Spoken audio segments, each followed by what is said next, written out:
Behind the innocent golly and shazam catchphrases of America's most beloved Marine private lurked scandalous Hollywood secrets, tragic deaths, and bizarre production mishaps that would make even Sergeant Carter's jaw drop.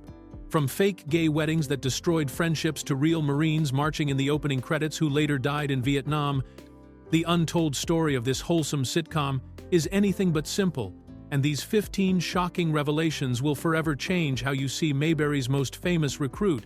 Fact 1. The character's name came from two real people. Most television characters get their names from writers sitting around a table brainstorming. But Gomer Pyle's iconic name came from a much more unusual source that combined two completely different real people in Hollywood. The writers of The Andy Griffith Show, Everett Greenbaum and Jim Fritzell, created the character's memorable moniker by blending the names of writer Gomer Pyle and actor Denver Pyle, who actually appeared on The Andy Griffith Show playing the mountain man Briscoe Darling. The inspiration for creating this country bumpkin character came from a real-life encounter that Everett Greenbaum had at a gas station where he met an incompetent attendant who couldn't figure out how to fix his car troubles and suggested simply adding more gas to the tank. This experience sparked the idea for a naive, well-meaning but bumbling character who would become one of television's most beloved figures. Denver Pyle, whose last name contributed to the character, was already established in the Andy Griffith universe as the patriarch of the musical Darling family, a group of mountain folk who appeared in multiple episodes. Meanwhile, Gomer Pyle was a writer working in Hollywood at the time, though he remained largely unknown to the general public. The combination of these two names created something that sounded authentically rural and folksy, perfect for a character from the fictional town of Mayberry, North Carolina. What makes this naming story even more interesting is that Denver Pyle later appeared in the Gomer Pyle spin-off series, but not reprising his Briscoe Darling role. Instead, he played a completely different character named Titus Purcell, a tomato farmer, showing how the Andy Griffith Show universe often recycled its talented actors in new roles while keeping the fictional world feeling familiar and connected. Fact 2. Frank Sutton was rejected by the Marines. The irony of Frank Sutton's most famous role becomes clear when you learn that the actor who spent 5 years barking orders as the intimidating gunnery Sergeant Vince Carter was actually rejected by the very military branch he portrayed on television. When World War II broke out, Sutton eagerly volunteered to join the United States Marine Corps, ready to serve his country in what he saw as the most elite fighting force. However, during his physical examination, military doctors discovered that Sutton was colorblind, a condition that automatically disqualified him from Marine service due to the critical importance of being able to distinguish colors in combat situations. Rather than let this setback end his military aspirations, Sutton immediately enlisted in the United States Army, where color blindness was not considered a disqualifying condition for many roles. His determination to serve proved remarkable, as he went on to become a sergeant in the Army's 6th Infantry Division, specifically serving with the 293rd Joint Assault Signal Company from 1943 to 1946. Sutton's actual military service was far more dangerous and heroic than anything his television character ever faced, as he participated in an extraordinary 14 assault landings throughout the South Pacific Theater of Operations. These landings included some of the most brutal and significant battles of the Pacific War, including operations at Leyte, Luzon, Bataan, and Corregidor in the Philippines. Each of these assault landings required tremendous courage, as soldiers had to storm heavily defended beaches under intense enemy fire. The experience of real combat gave Sutton an authentic understanding of military life that he brought to his portrayal of Sergeant Carter, even though he had never actually served in the Marines. His genuine military background helped him create a character that felt believable to actual veterans watching the show, despite the comedic situations Gomer Pyle constantly created. Fact 3. CBS initially rejected the show completely. One of television's most successful spin-offs almost never made it to air because CBS executives were convinced that a military-themed comedy would be a complete ratings disaster with female audiences. When producers first pitched Gomer Pyle, U.S.M.C. to the network in 1964, CBS executives immediately expressed serious concerns about the show's concept, believing that women viewers would have no interest in watching a sitcom set on a Marine base with military characters and storylines. This rejection seemed particularly strange, considering that The Andy Griffith Show, from which Gomer Pyle would spin off, was already one of CBS's biggest hits and had successfully introduced the Gomer character to audiences who clearly loved him. However, Network executives remained firm in their belief that the military setting would alienate the crucial female demographic that advertisers desperately wanted to reach during primetime television hours. The situation reached a breaking point when producer Danny Thomas, who was already a major force in television production with hits like Make Room for Daddy, decided to use his considerable industry influence to force CBS's hand. Thomas made it clear to network executives that if they refused to pick up Gomer Pyle, he would immediately take the project to NBC, CBS's primary competitor, where he was confident the show would find a welcoming home and become a success for the rival network. This threat proved to be exactly the leverage needed to change CBS's mind, as the network executives realized they could not afford to let a potential hit show slip away to their competition, especially one featuring a character who had already proven popular with audiences. The gamble paid off spectacularly, as Gomer Pyle, U.S.M.C., remained in the top 10 Nielsen ratings for its entire 5-year run, and became one of the most successful spin-offs in television history, proving that the executives' initial concerns about female viewership were completely unfounded. Fact 4. Real Marines in opening credits died in Vietnam. The opening credits of Gomer Pyle, U.S.M.C., carry a tragic weight that Jim Nabors found increasingly difficult to watch as the Vietnam War escalated, because many of the actual Marines marching alongside him in those scenes were later killed in combat overseas. The show's memorable opening sequence was filmed at the Marine Corps Recruit Depot in San Diego, California, where real Marine recruits were used to create an authentic military atmosphere for the fictional comedy series. These weren't actors or extras pretending to be Marines, but genuine young men who were actually going through basic training at the time of filming in 1965. The production crew filmed the recruits during their regular training activities, capturing them marching in formation with Jim Nabors inserted into their ranks to create the illusion that Gomer was just another Marine in training. The recruits had no idea they were participating in what would become one of television's most recognizable opening sequences. One Marine who was actually there during the filming later recalled that his recruit platoon, Platoon 130 from the 1st Recruit Battalion, marched from 7:30 in the morning until 2:30 in the afternoon, just to capture those few seconds of footage. He remembered marching directly behind Gomer in the opening sequence and mentioned that the recruits got into trouble with their drill instructors afterward for laughing while in formation during the filming. As the Vietnam War intensified throughout the mid to late 1960s, many of these young Marines who had appeared in the cheerful opening credits were deployed to Southeast Asia, where some made the ultimate sacrifice.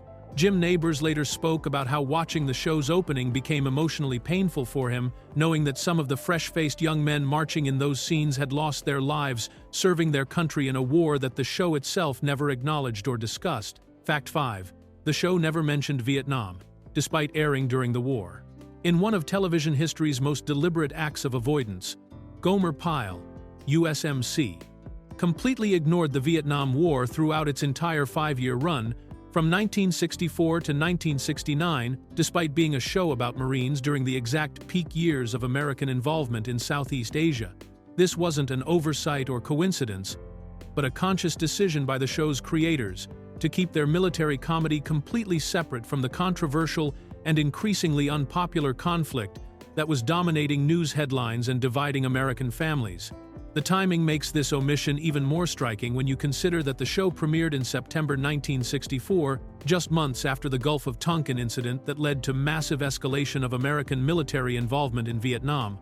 During the show's run, troop levels in Vietnam increased from around 23,000 to over 500,000 soldiers, with Marines playing a crucial role in major battles and operations that were being broadcast into American living rooms every night on the evening news. Instead of addressing this reality, the show focused entirely on peacetime training scenarios, weekend passes, and the everyday mishaps of base life, creating a sanitized version of military service that had nothing to do with the harsh realities facing actual Marines of that era. The show's episodes dealt with Gomer getting into harmless trouble during training exercises, romantic complications with local civilians, and comedic misunderstandings with Sergeant Carter, all while carefully avoiding any mention of combat deployment or overseas service. This deliberate silence was part of the show's broader mission to serve as what producers called a cultural antidepressant for American audiences who were dealing with the stress and division caused by the war. The show's creators believed that viewers wanted escapist entertainment that reminded them of simpler times, rather than television that reflected the complex and troubling realities of current events. Fact 6. A fake gay wedding destroyed 2 friendships. A cruel prank that started as a joke invitation completely destroyed the friendship between Jim Nabors and Rock Hudson, 2 of Hollywood's biggest stars who were both secretly gay during an era when homosexuality could end careers overnight. The trouble began in the early 1970s when a gay couple in Huntington Beach, California, who were known for throwing elaborate annual parties with humorous-themed invitations, decided to create a fake wedding announcement as their invitation gimmick for that year's gathering. The couple sent out beautifully engraved invitations to about 500 people, announcing that guests were cordially invited to attend the wedding reception of Rock Hudson and Jim Nabors, complete with a joke that Hudson would be taking Nabors' character name and becoming Gomer Pyle. What was meant to be an inside joke among friends in the gay community quickly spiraled out of control when the invitation somehow made its way beyond the original guest list and began circulating throughout Hollywood and beyond. A fan magazine picked up on the story and published an item that didn't mention names directly but strongly hinted at the supposed wedding between 2 major male stars, causing the rumor to spread like wildfire across the country. Both Hudson and Nabors were horrified by the situation, as neither had publicly acknowledged their sexuality, and both feared that the rumors could destroy their careers in an industry that was deeply hostile to gay performers. The scandal became so widespread that both actors considered filing lawsuits for libel and slander, with Nabors telling a newspaper in 1971 that the rumor was like a nightmare, a bad dream, and calling it so ridiculous, yet so horrible. The 2 men, who had previously been casual friends and had appeared together at events like the Academy Awards, made the painful decision to completely cut off contact with each other, never speaking again in an attempt to stop the rumors from gaining more credibility. Fact 7. Jim Nabors received real military promotions. The United States Marine Corps decided that Jim Nabors deserved better than being stuck forever as a private first class, so they gave the actor a series of real honorary military promotions over a 12-year period that elevated him far beyond his fictional television rank. Throughout the entire 5-year run of Gomer Pyle, U.S.M.C., the character never advanced past private first class, which seemed fitting for someone who constantly found himself in trouble despite his good intentions and eager-to-please attitude. However, the Marine Corps recognized that Nabors had done something remarkable for their branch of the military through his portrayal of the lovable but bumbling recruit. The show had presented Marines in a positive light during a time when military service was becoming increasingly controversial due to the Vietnam War, and the Corps felt that Nabors deserved recognition for helping to maintain public respect for the Marine tradition and values. In 2001, more than 30 years after the show ended, the Marines awarded Jim Nabors an honorary promotion to Lance Corporal, officially advancing him 1 rank above his television character's permanent station. This wasn't just a symbolic gesture, as the Marines issued actual promotion certificates and treated these honors with the same respect given to real military advancement ceremonies. 6 years later, in 2007, the Marines promoted Nabors again, this time to the rank of corporal, continuing their recognition of his contributions to the Marine Corps image and reputation. The final promotion came in 2013, when Nabors reached the honorary rank of sergeant, a significant advancement that placed him 3 full ranks above where Gomer Pyle had remained throughout the entire television series. These promotions were particularly meaningful because they came from an organization known for taking rank and hierarchy extremely seriously, showing that the Marines genuinely appreciated how Nabors had portrayed military service with respect and dignity, even within a comedy format that could have easily mocked or diminished the Marine Corps tradition. Fact 8. Frank Sutton died backstage before a performance. Frank Sutton's life ended in the most theatrical way possible when he suffered a fatal heart attack in his dressing room at the Beverly Barn Dinner Playhouse in Shreveport, Louisiana, on June 28, 1974, just minutes before he was scheduled to take the stage for that evening's performance. The 50-year-old actor was preparing for his role in the comedy play Love, a popular off-Broadway production that dinner theaters across the country were staging to attract audiences who wanted to see familiar television stars performing live on stage. Sutton had been performing in Love for several weeks as part of a touring production that brought well-known TV personalities to regional dinner theaters, a popular entertainment format in the 1970s that combined meals with live theatrical performances. These venues specifically marketed themselves by featuring recognizable actors from television shows, and Sutton's appearance as the beloved Sergeant Carter was drawing enthusiastic crowds who were excited to see their favorite Marine drill instructor in person. On that tragic evening, the audience had already been seated and served their dinners while eagerly waiting for the curtain to rise, completely unaware of the drama unfolding backstage. When theater staff discovered Sutton unconscious in his dressing room and realized that medical help could not save him, they faced the heartbreaking task of informing the audience that the man they had come to see had just passed away, and that the evening's performance would have to be canceled. The shocked and saddened audience left the theater that night, having witnessed something far more dramatic than any scripted performance could have provided. Sutton, who had always said that his first time walking onto a stage gave him a warm feeling and made him know he wanted to be an actor, spent his final moments in the place where he felt most at home, surrounded by the theatrical world that had defined his entire adult life and brought joy to millions of television viewers. Fact 9. The barracks set had continuity errors. Sharp-eyed viewers who paid close attention to the background details of Gomer Pyle, U.S.M.C., could spot a glaring continuity error that revealed the limitations of television production in the 1960s, where interior barracks scenes showed a completely different layout than what appeared in the exterior shots of the same supposed location. When cameras filmed inside Gomer's barracks building, viewers could clearly see through the windows that there were other rows of identical military barracks positioned directly across from his building, creating the realistic impression of a typical Marine base layout with multiple housing units arranged in orderly rows. However, whenever the show cut to exterior shots that were filmed at an actual Marine Corps facility, these supposedly visible barracks buildings completely disappeared, revealing empty space where the interior shots suggested there should be more military housing. This inconsistency occurred because the show used two completely different locations for filming, with the interior barracks scenes shot on a Hollywood studio set that used painted backdrops and carefully constructed window views to create the illusion of a military base environment. The exterior shots were filmed at real Marine Corps installations, including Camp Pendleton in California and the Marine Corps Recruit Depot in San Diego, where the actual layout and geography didn't match the fictional arrangement that the set designers had created for the studio interiors. The production team built their indoor sets based on what they thought would look realistic and militaristic, rather than trying to exactly replicate any specific real-world Marine base configuration. This type of continuity error was extremely common in television productions of that era, when budgets and technology made it nearly impossible to maintain perfect consistency between different filming locations. Most viewers never noticed these discrepancies because they were focused on the comedy and characters rather than analyzing the background architecture, and the mistakes only became obvious to people who were specifically looking for production flaws or watching episodes repeatedly on home video systems that allowed for closer examination. Fact 10.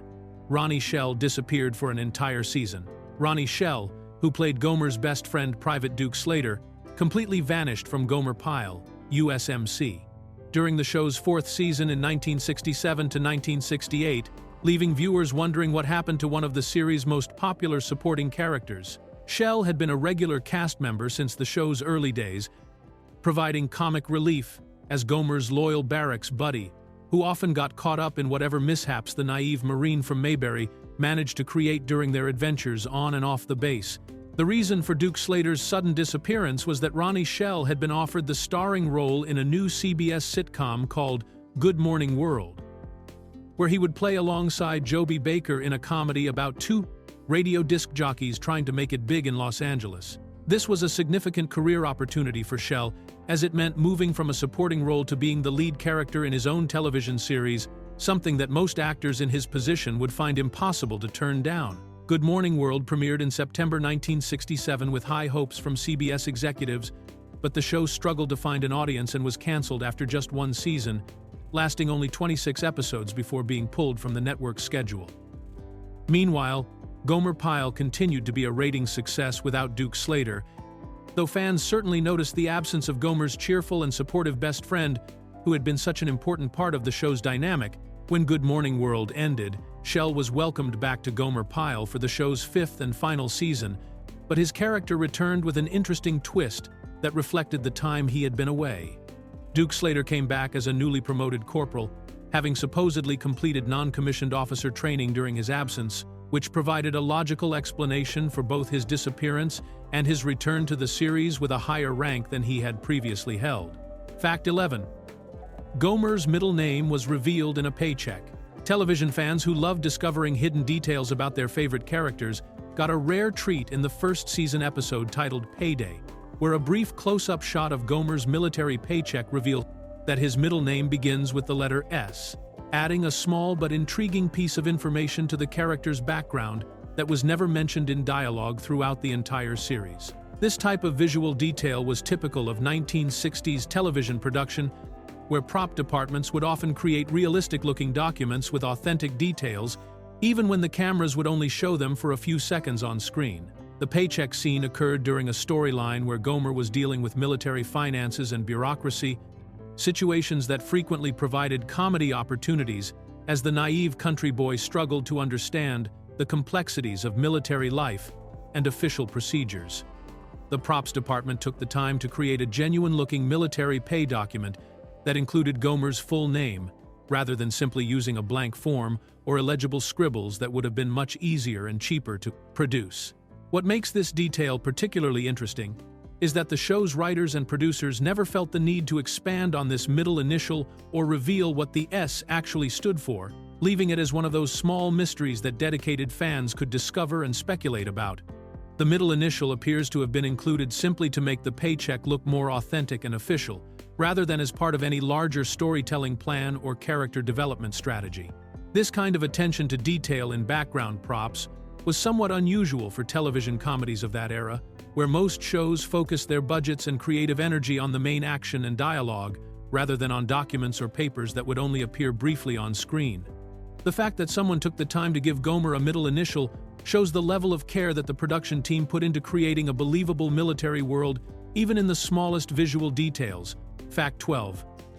The Marine Corps gave unlimited equipment access. The United States Marine Corps provided Gomer Pyle, U.S.M.C., with what producer Sheldon Leonard described as total cooperation, giving the television production unlimited access to authentic military equipment, vehicles, and facilities, because Marine leadership believed the show would significantly boost their branch's public image and help with recruitment efforts.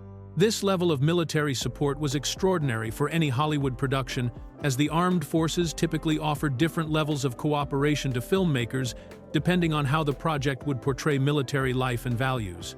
According to Leonard's book And the Show Goes On, the military offers various degrees of assistance to entertainment projects, ranging from minimal consultation to full logistical support, with the level of cooperation directly tied to whether military officials believe the finished product will present their service branch in a positive light.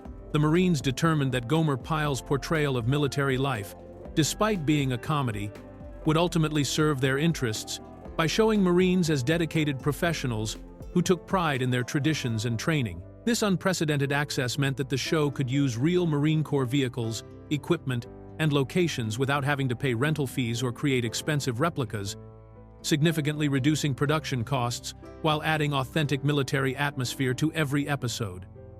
The cooperation included filming at actual Marine bases like Camp Pendleton and the Marine Corps Recruit Depot in San Diego, where real Marines participated in background scenes and training sequences that appeared throughout the series. The Marines' confidence in the show's positive impact proved to be well-founded, as Gomer Pyle remained one of television's most popular series throughout its 5-year run and never portrayed Marines in a negative or disrespectful manner. Even when Gomer created chaos through his innocent mistakes, the show consistently presented the Marine Corps as an honorable institution staffed by capable professionals who genuinely cared about training and developing their recruits, making the military's investment in the production a successful public relations strategy. Fact 13. Sutton paid for his own Vietnam USO tours. Frank Sutton demonstrated extraordinary personal commitment to supporting real Marines by paying for his own trips to Vietnam in 1966, where he performed 56 shows in just 8 days for troops stationed in some of the most dangerous combat zones of the war, including Da Nang, Chu Lai, and Phu Bai. This wasn't part of any official USO tour or network publicity campaign, but rather Sutton's own decision to use his personal money and time to bring entertainment and morale support to Marines who were fighting thousands of miles from home. The grueling schedule that Sutton maintained during his Vietnam visits shows just how dedicated he was to reaching as many servicemen as possible, performing multiple shows each day in different locations throughout South Vietnam's most active combat areas.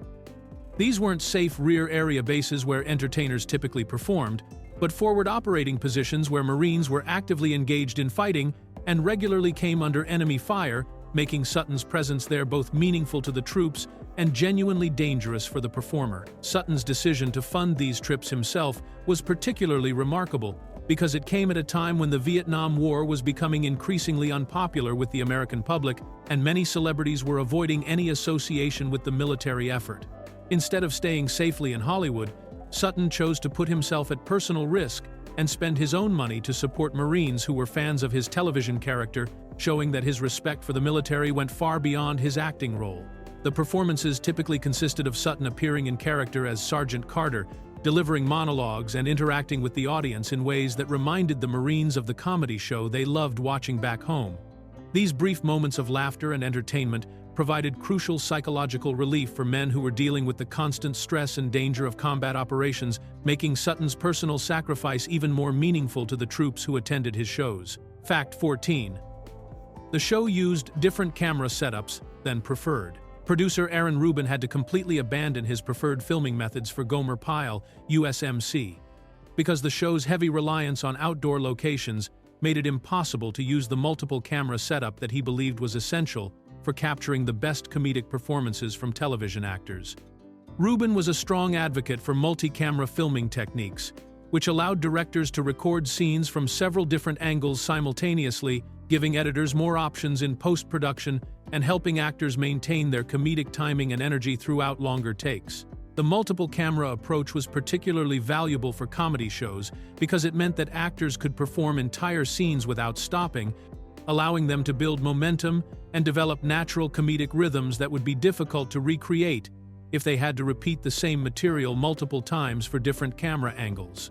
This filming method also reduced the amount of time needed to complete each scene, since directors didn't have to set up and shoot the same action repeatedly from various positions.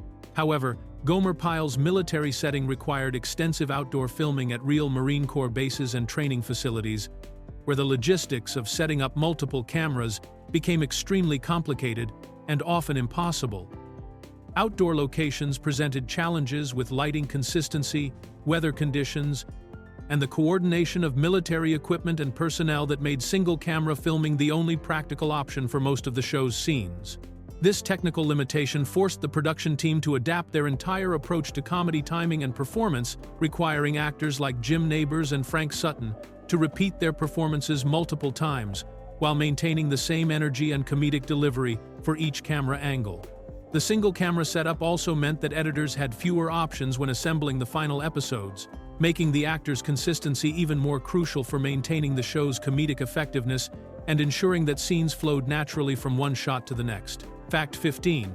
A clip appears in Forrest Gump. The 1994 blockbuster film Forrest Gump includes a brief but memorable scene where Gomer Pyle, U.S.M.C., appears on television in a military hospital, creating an unexpected connection between the beloved 1960s sitcom and one of the most successful movies of the 1990s. The scene takes place during a sequence where the wounded title character is recovering in a Vietnam War military hospital, and the filmmakers chose to show actual footage of the classic comedy series playing on the Armed Forces Vietnam Network television system that entertained troops overseas. Director Robert Zemeckis and his team used this television clip as part of their larger strategy to incorporate authentic period details and real historical footage throughout Forrest Gump, helping to create the sense that their fictional character was living through actual events and experiencing the same entertainment that real soldiers would have watched during their service in Vietnam. The Armed Forces Vietnam Network was a real broadcasting service that brought American television programming to troops stationed in Southeast Asia, providing a crucial link to home and normal life for soldiers dealing with the stress and isolation of combat. The inclusion of Gomer Pyle in this context carries particular irony, since the sitcom deliberately avoided any mention of the Vietnam War throughout its entire 5-year run, despite being a show about Marines during the exact period when Marines were fighting and dying in Vietnam. In the hospital scene, a fellow soldier dismisses the show with harsh language, calling it inappropriate content, which reflects the complex relationship that actual Vietnam veterans had with popular entertainment that portrayed military life in unrealistically lighthearted ways. This brief appearance in Forrest Gump represents one of the most prominent references to Gomer Pyle in modern popular culture, introducing the classic sitcom to a new generation of viewers, while also commenting on the disconnect between the sanitized version of military life shown on television and the harsh realities that real soldiers experienced during wartime.